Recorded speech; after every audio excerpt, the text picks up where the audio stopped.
Anyway, I'm up on a mountain. I look down at the lake. It's in January. It's just twilight in the middle of the day. I see this big brown spot out on the ice. I'm like, what the hell's that? It's like out in front of my cabin about 500 yards. This big brown spot. First, I thought it was water overflow that comes up through the ice sometimes when you get a crack. And I get out the binoculars. I'm looking, and holy cow. That's a giant pack of wolves that just took something down on the lake.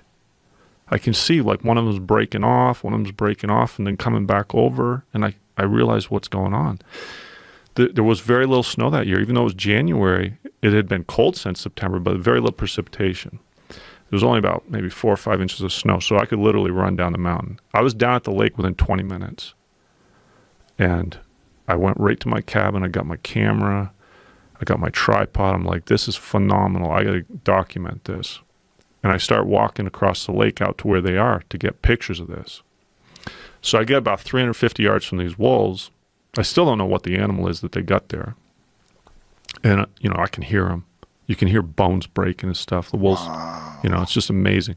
Yeah. And I start taking pictures, and I run out of batteries. I'm like, oh, shit, I ran out of batteries. So I got to go back to the cabin.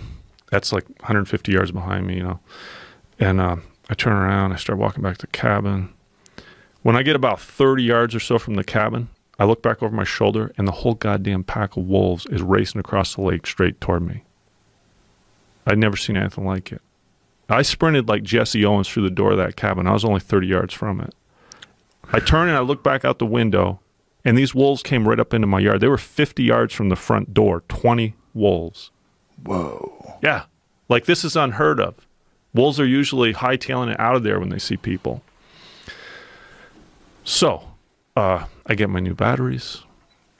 I get the camera set back up. I go back out. By the time I get back out in the yard, they're back over at this thing they've killed like 500 yards away. And I want to get more pictures of this. I got my rifle too, of course. So I start heading back over. When I get about 350 yards from them, I start taking more pictures. I got a great picture. You could pull it up maybe. Yeah, I'm going to see that.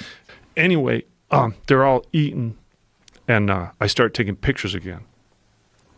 And after I take some pictures, first one, then two, then three, the wolves, they're like, I can see they stop eating and they're looking at me. They're like 350 yards away, but I can just see that they notice that I'm back out there on the lake, and they're sizing me up kind of. And then I see some of them are just really slowly moving toward me, like walking a few steps and stopping. And I'm thinking, yeah, I got my rifle and everything, but there's a lot of wolves there. How do I know they're going to stop when I start shooting? So I decided maybe